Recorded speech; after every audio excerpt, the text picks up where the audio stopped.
Iran और Israel युद्ध का आज 9वां दिन होगा और अब तक तकरीबन 700 लोगों की मौत हो चुकी है। दोनों देशों में 2000 से ज्यादा लोग घायल हो चुके हैं। एटमी खतरा दूर होने तक ईरान पर हमला जारी है। वहीं इस बीच बचाव में जवाबी कार्यवाही भी जारी रखा जा रहा है। बीती रात कहा जा रहा है कि इजराइल ने ईरान पर एटमी हमला किया है और साथ ही उसके ड्रोन को मार गिराया है, जिसका वीडियो भी कुछ देर पहले इजराइल ने जारी किया था। तो आपको बता दें, लगातार वैश्विक तौर पर इस युद्ध की जो तस्वीरें हैं वो हर पल बदलती जा रही है और लगातार पल पल की जो अपडेट है वो एबीपी न्यूज आप तक पहुंचा रहा है। लेकिन इसी बीच जरा समझिएगा, ईरान और इजराइल युद्ध का आज 9वां दिन है और अब तक तकरीबन 700 लोगों की मौत की खबर इस युद्ध से आ चुकी है। दोनों देशों में 2000 से ज्यादा लोग घायल हो चुके हैं। एटमी खतरा दूर होने तक ईरान पर हमला जारी है। साथ ही इजराइल भी अब जवाबी कार्रवाई कर रहा है, ईरान भी जवाबी कार्रवाई कर रहा है, लेकिन लगातार इजराइल इस तमाम युद्ध की जो तस्वीरें हैं वो भी जारी कर रहा है। और इस बीच आपको एक और बड़ी खबर हम आपको बता दें, इजराइल ईरान जंग का आज 9वां दिन है और बीती रात इजराइल ने एक बड़ा हमला किया। ईरान की मिसाइल लॉन्च साइट्स पर अटैक किए गए हैं। 15 फाइटर जेट ने ये हमला बोला है। इजराइल की तरफ से दावा ये किया गया है। साथ ही दावा यह है कि ईरान की 3 मिसाइल लॉन्च साइट भी तबाह कर दी गई है। तो बड़ी खबर इस वक्त हम आपको बता रहे हैं, जंग का आज 9वां दिन है और इजराइल ईरान की तरफ से लगातार एक दूसरे पर हमला बोला जा रहा है। और अब इजराइल दावा कर रहा है कि 15 फाइटर जेट्स के द्वारा यह हमला किया गया और ईरान की 3 मिसाइल लॉन्च साइट्स को तबाह कर दिया गया है। आपको एक बार फिर से बताते चलें कि इजराइल लगातार ईरान के उन महत्वपूर्ण ठिकानों को निशाना बना रहा है जिसके माध्यम से ईरान इजराइल के खिलाफ साजिशों को रच रहा है, रणनीति बना रहा है। चाहे वो रिफाइनरीज हो या फिर तेल डिपो हो या फिर न्यूक्लियर साइट्स हो, जहां पर लगातार वैज्ञानिक काम कर रहे हैं, न्यूक्लियर प्रोजेक्ट्स पर भी ये निशाना बनाने की कोशिश इजराइल ने की है। और अब बीती रात इजराइल ने एक बड़ा हमला किया है। ये हमला इजराइल की तरफ से दावा किया गया कि मिसाइल लॉन्च साइट्स पर अटैक हुआ है और कई ऐसे फाइटर जेट्स हैं जिनके द्वारा यह हमला बोला गया। 15 की मात्रा में फाइटर जेट जिन्होंने ईरान की 3 ऐसी साइट्स पर जहां से मिसाइल्स को लॉन्च करने का काम किया जाता है। कुछ तस्वीरें भी जारी करते हुए आईडीएफ की तरफ से यह दावा किया गया, इजरायली डिफेंस फोर्स की तरफ से यह दावा किया गया कि उनका ये जो मिसाइल लॉन्च पैड है जहां से मिसाइलों को लॉन्च करने का काम होता है, उसको तबाह किया गया है इजराइल की तरफ से। तो देखिए, एक और बड़ी खबर आपको बता दें जो कि इसी युद्ध से निकलकर सामने आ रही है। इजराइल लगातार हमले कर रहा है तो ईरान की ओर से भी इजराइल में भीषण बारूदी बारिश की जा रही है, जिससे बड़ी तबाही मच रही है। आपको बता दें, तेल अवीव पर ईरान ने मिसाइलें दागी हैं। बीती रात तेल अवीव पर हमला किया है। ईरान ने बैलिस्टिक मिसाइल से हमला बोला है। ईरान के हमले से तेल अवीव में काफी नुकसान हुआ है। तो दोनों तरफ से वीडियो जारी किया जाता है और ये बताया जाता है कि कहा जाता है कि देखो, हमने उस देश को कितना नुकसान पहुंचाया। उधर इजराइल कह रहा है हमने ईरान को इतना नुकसान पहुंचाया। लेकिन इसी बीच ईरान लगातार ये आरोप इजराइल के ऊपर मढ़ रहा है कि इजराइल उनके स्वास्थ्य ठिकानों पर, साथ ही जो रिहायशी इलाके हैं वहां पर इजराइल जो है बम्बार्डिंग कर रहा है। लेकिन इससे पहले आपको याद होगा, और ये ध्यान देने वाली बात है, इजराइल अंतर्राष्ट्रीय मंच पर भी कई बार कह चुका है कि हमने सिर्फ सैन्य ठिकानों को ही टारगेट किया था ईरान में। इजराइल ये कह रहा था, लेकिन ईरान लगातार कह रहा है कि हमारे जो हमारे रिहायशी इलाके हैं, जो हमारे अस्पताल हैं, वहाँ पर इजराइल लगातार बम्बार्डिंग कर रहा है। और लेकिन इसी बीच देखिए, जो तस्वीरें हैं वो इस युद्ध से और वैश्विक स्तर पर जो निकलकर सामने आ रही हैं वो लगातार अपडेट हो रही हैं और बदल रही हैं। लेकिन इसी बीच जो बड़ी खबर है वो हम आपको बता दें, इजराइल लगातार हमले कर रहा है, लेकिन ईरान भी जवाबी कार्यवाही कर रहा है। आपको याद होगा, जब ये युद्ध की शुरुआत हुई थी तब ईरान की तरफ से जो जवाबी कार्यवाही थी उसकी जो गति थी वो तीव्र नहीं थी, बहुत धीमी थी। लेकिन जैसे जैसे ये युद्ध आगे बढ़ रहा है वैसे वैसे ही ईरान की तरफ से ये देखिए किस तरीके से जवाब दिया जा रहा है, तीव्रता कितनी बढ़ गई। इसका मतलब है कि ईरान लगातार ये मन बना चुका है कि इस बार इजराइल जो भी कार्यवाही करेगा, सैन्य कार्यवाही करे या युद्ध की तरह कार्यवाही करे, उसका प्रॉपर भरपूर जवाब दिया जाएगा।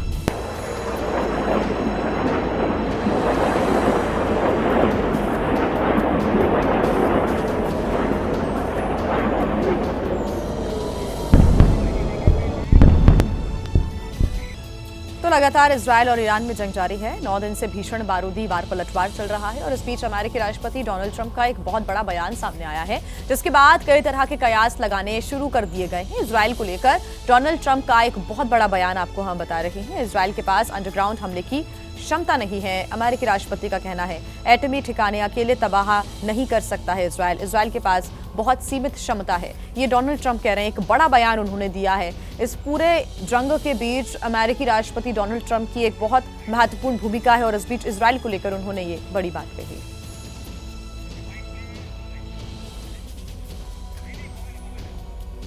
One more, Prime Minister Netanyahu said that they had the capacity to take out all of Iran's nuclear facilities. Well, I'm not sure he said that, but they really have a very limited capacity. They can break through a little section, but they can't go down very deep. They don't have that capacity. And we'll have to see what happens. Maybe it won't be necessary. Maybe it won't be necessary. और देखिए, यहाँ इस बात को समझना होगा कि ना तो ईरान यहाँ रुक रहा है और ना ही इजराइल रुक रहा है। दोनों ओर से एक दूसरे पर बारूदी वार पलटवार जारी है और उसका एक नया वीडियो भी सामने आया है। बड़ी खबर आपको यहाँ पर देते हैं। इजराइल की फौज ने एक और वीडियो जारी किया है जिसमें ड्रोन को मार गिराने का दावा किया जा रहा है। बताया जा रहा है कि ये ईरानी ड्रोन है। बीती रात ही इजराइल ने इस ड्रोन पर कार्यवाही की और साथ ही इस ड्रोन को मार गिराया। आपको यहाँ पर बता दें कि जंग में ना सिर्फ मिसाइलों की बारिश हो रही है, बल्कि दोनों मुल्कों की ओर से बेहद खतरनाक ड्रोन्स का इस्तेमाल किया जा रहा है, जो कि दुश्मन के ठिकानों को ढूंढने, उनकी पहचान करने और तबाह करने में बहुत अहम साबित हो रहा है।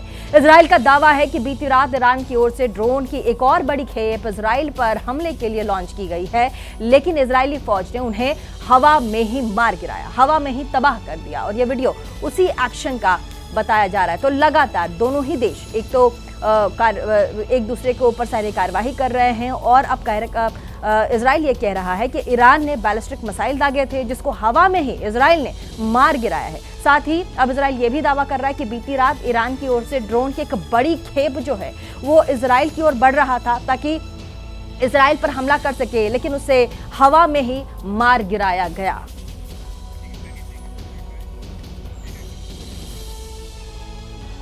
तो इजरायल और ईरान के बीच जारी जंग का आज 9वां दिन है और दोनों देश एक दूसरे पर जोरदार हवाई हमले भी कर रहे हैं। इजरायली हमले में ईरान में 657 लोगों की मौत की जानकारी है, जबकि 2000 से अधिक लोग घायल हो गए हैं। तो वहीं ईरानी हमले में इजरायल में कम से कम 24 लोगों की मौत की जानकारी मिल रही है, जबकि सैकड़ों लोग जख्मी बताए जा रहे हैं।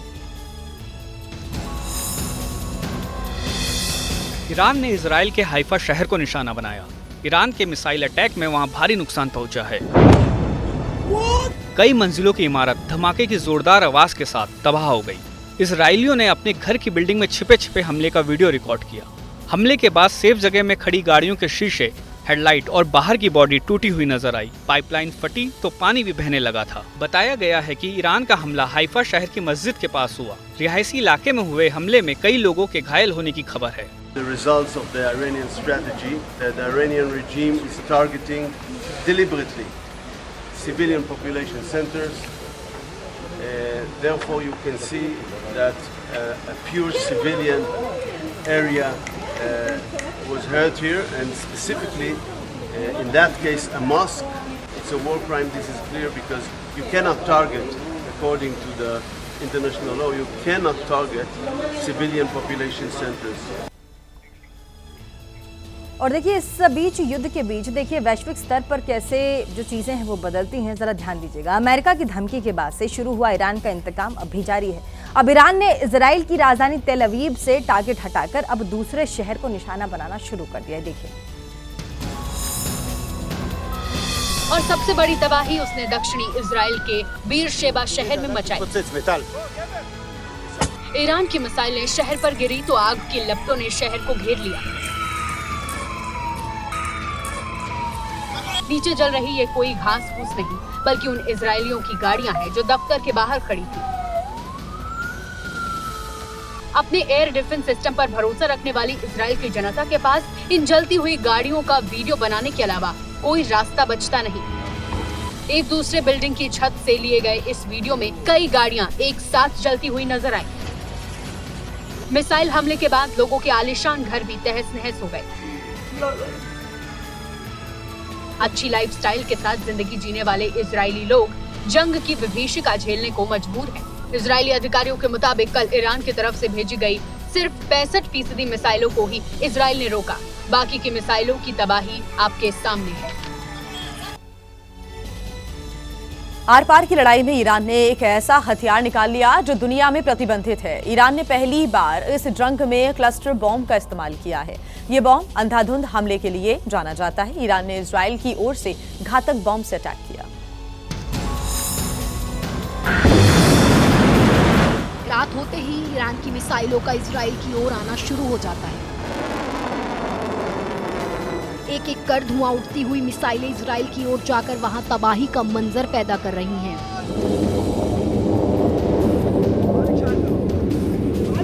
अमेरिकी धमकी के बाद ईरान के बढ़ते हुए हमलों ने इजराइल के लोगों के मन में भी खौफ पैदा कर दिया है।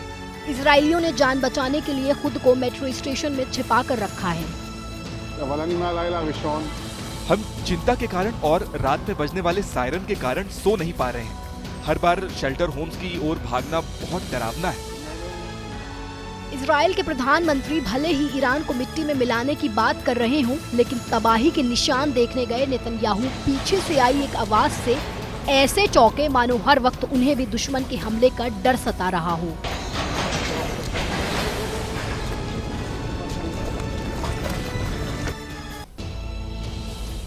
और इजराइल के लिए एक और चिंता की बात तो ये है कि ईरान ने अपना एयर डिफेंस वापस हासिल कर लिया है। ये दावा खुद ईरान ने ही किया है। उसने कहा है कि एयर डिफेंस सिस्टम एक्टिवेट कर लिया गया है और अब ईरान की सेना इजराइल के जो फाइटर जेट्स हैं उनको हमले से पहले ही रोक सकती है। हालांकि इजराइल के हमले रोकने में अभी भी उतना सक्षम ईरान नजर नहीं आ रहा।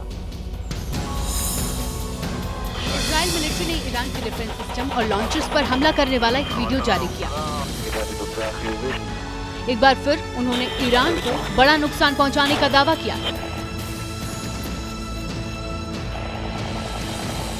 इजराइल ने ईरान की तरफ से आने वाले ड्रोन्स को भी इंटरसेप्ट कर उसे तबाह कर दिया।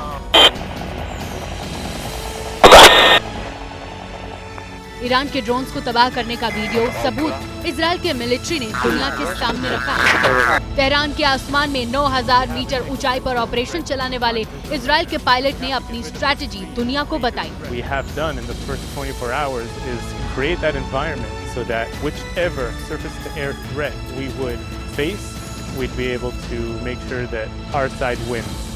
ईरान के मिलिट्री इलाकों पर हमले के साथ इजराइल ने उसके न्यूक्लियर ठिकानों के इर्द गिर्द भी बड़ी तबाही मचाई। एनिमेशन के जरिए अपने हमलों के बारे में दुनिया को बताया।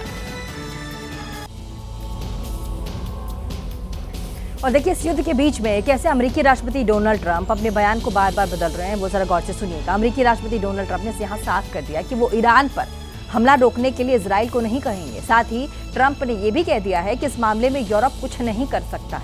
ट्रंप ने भी ये भी यहाँ पर साफ किया कि परमाणु कार्यक्रम को लेकर के ईरान से अब भी बातचीत जारी है, जबकि यही ट्रंप अब एक हफ्ते पहले कह रहे थे कि सरेंडर कर दे ईरान। देखिए, अमेरिकी राष्ट्रपति ने साफ कहा है कि वो जंग रोकने के लिए इजराइल पर कभी भी दबाव नहीं बनाएंगे। The Iranian foreign minister this afternoon said if the U.S. is serious about negotiations, that you would call up Israel and request that they stop their airstrikes. Will you make that request? Well, I think it's very hard to make that request right now. If somebody's winning, it's a little bit harder to do than if somebody's losing. But we're ready, willing, and able, and we've been speaking to Iran, and we'll see what happens. Iran पर America के संभावित हमले के लिए 2 हफ्ते का वक्त मांगने पर भी ट्रंप ने कहा कि वो हालात को बारीकी से देख रहे हैं। Just time to see whether or not people come to their senses.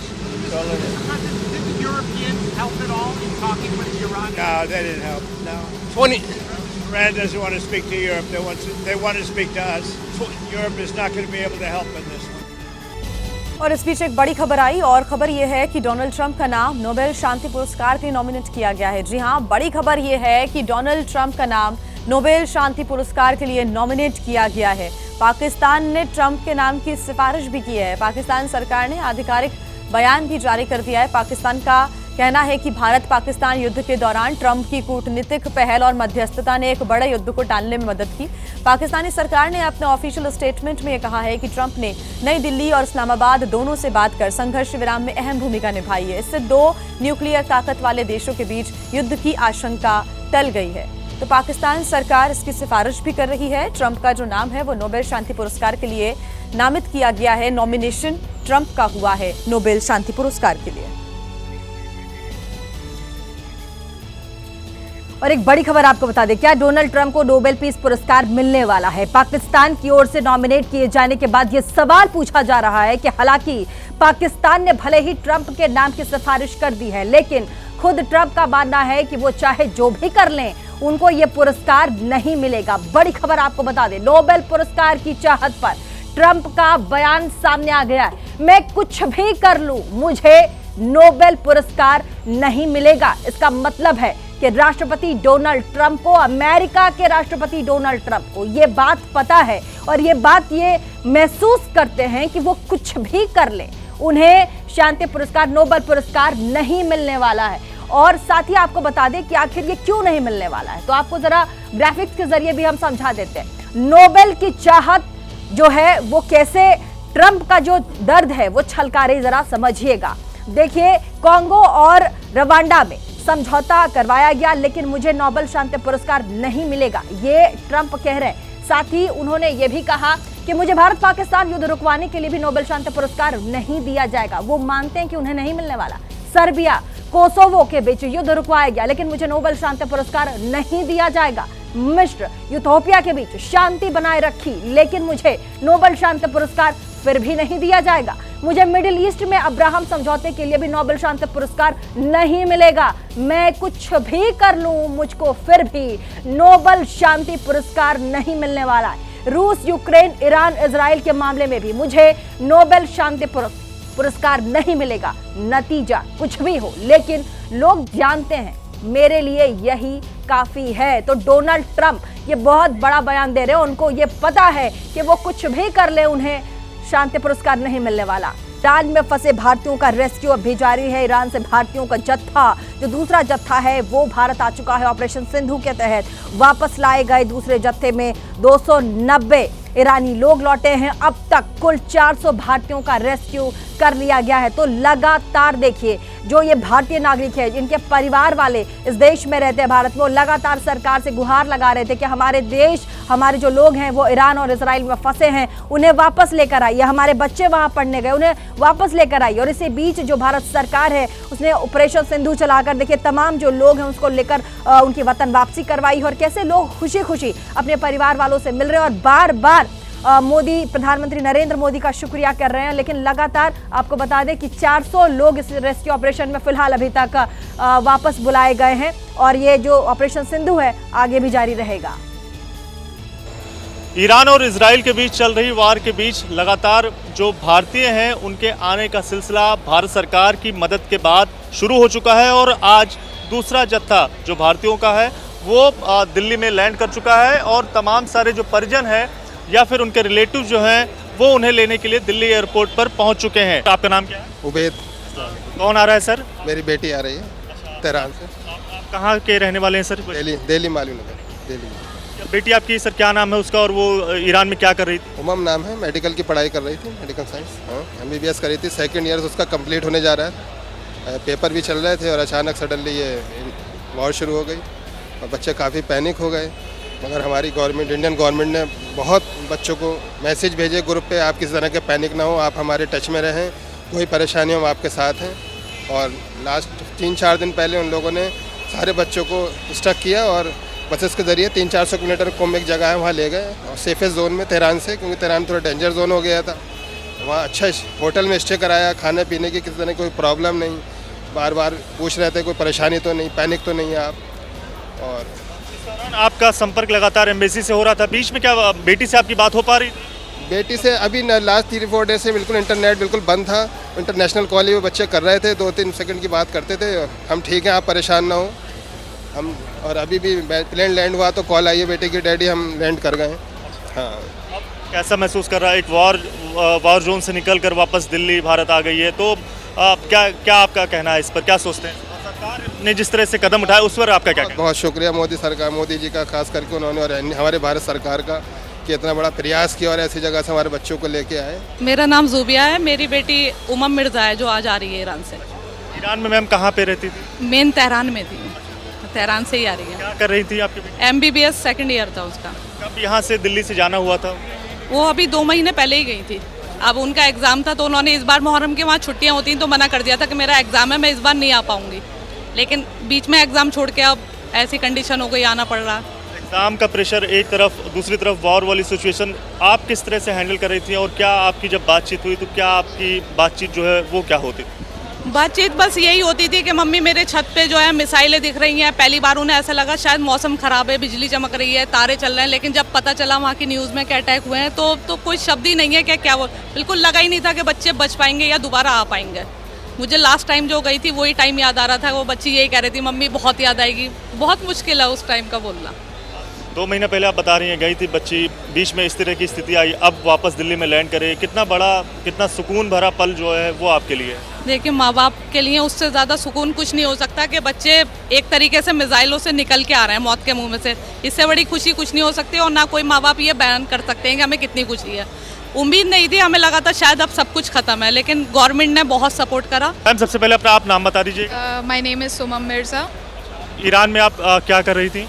मैं MBBS की पढ़ाई कर रही थी ईरान में। कब भारत से MBBS की पढ़ाई करने के लिए ईरान गई? Around 1.5 years back. अभी वहाँ पर किस तरह के हालात हैं, किस तरह की दिक्कतें जो है वो उसका सामना आपको करना पड़ा? जी, मतलब अभी हम लोग देखते थे आसमान में फायर क्रैकर्स की तरह मिसाइल्स वगैरह, तो सब डरते थे काफ़ी। But we are very thankful to Indian government for helping us out in this critical situation. इस तरह की जो तमाम परेशानी भरे दिन थे उस दौरान एम्बेसी की तरफ से किस तरह की मदद मिली, किस तरह की सहायता उनकी तरफ से? नहीं, उन लोगों ने काफ़ी हेल्प करी, हमें रिलोकेट करा बार बार और आज फाइनली आ गए हम वापस घर। स्टूडेंट, कुछ आपके दोस्त जो हैं वो अभी भी क्या वहाँ पर हैं, उनको किस तरह की परेशानी वहाँ पर हो रही है, आपकी बात होती है? जी, अभी कुछ यूनिवर्सिटीज़ के स्टूडेंट हैं वहीं होटल्स में मशहद में, बट उन लोगों को भी कल कर लेंगे इवैक्यूएट। अपनी यूनिवर्सिटी का नाम बता दें। इस्लामिक आज़ाद मेडिकल यूनिवर्सिटी। आखिरी में भारत सरकार के लिए आप क्या कहना चाहेंगी? नहीं, I am actually very thankful to Indian government for helping us out in this critical situation. That's all. और आज 11वें अंतर्राष्ट्रीय योग दिवस पर मुख्य कार्यक्रम आंध्र प्रदेश के विशाखापट्टनम में हुआ, जहां प्रधानमंत्री मोदी के साथ 5 लाख लोगों ने योग किया। और तस्वीरों को देखिए जहां पर प्रधानमंत्री नरेंद्र मोदी आज विशाखापट्टनम में पहुंचे और यहां पर 5 लाख लोगों के साथ उन्होंने योग किया है। योग पर प्रधानमंत्री का हर साल देखिए अलग अलग संदेश होता है और इस बार भी प्रधानमंत्री ने कैसे योग करके पूरे विश्व को संदेश दिया है कि योग करके ही आप निरोग रह सकते हैं। और ये कार्यक्रम हर साल दर साल जारी रहता है और प्रधानमंत्री मुख्य तौर पर इस कार्यक्रम में हिस्सा लेते हैं। आपको याद होगा साल 2015 से लेकर अभी तक साल 2025 तक लगातार प्रधानमंत्री ने योगा दिवस पर लगातार कार्यक्रम किए हैं और साथ ही लोगों को देश के साथ साथ विदेश जो वैश्विक तौर पर भी एक संदेश देने की कोशिश की है कि अपने संस्कृति से और योग से जुड़कर कैसे देश का और विश्व का विकास कर सकते हैं।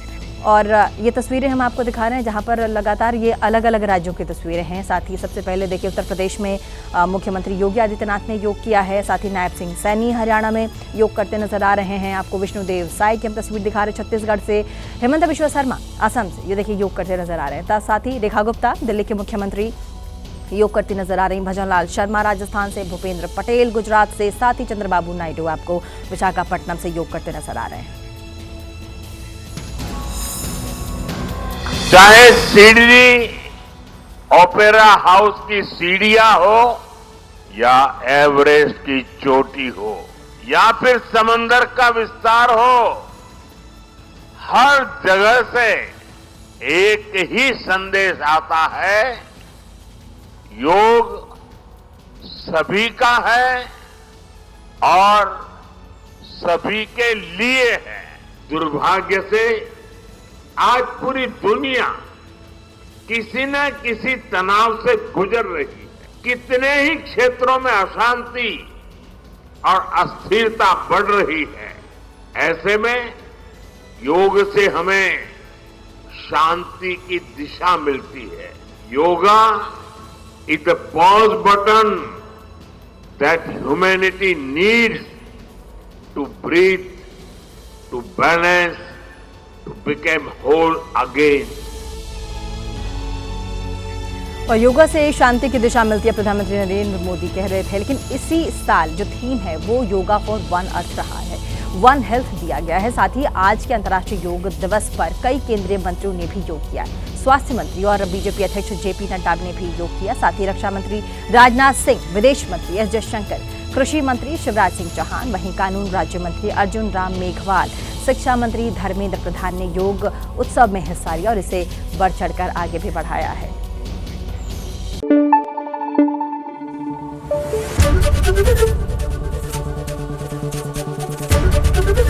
एबीपी न्यूज आपको रखे आगे।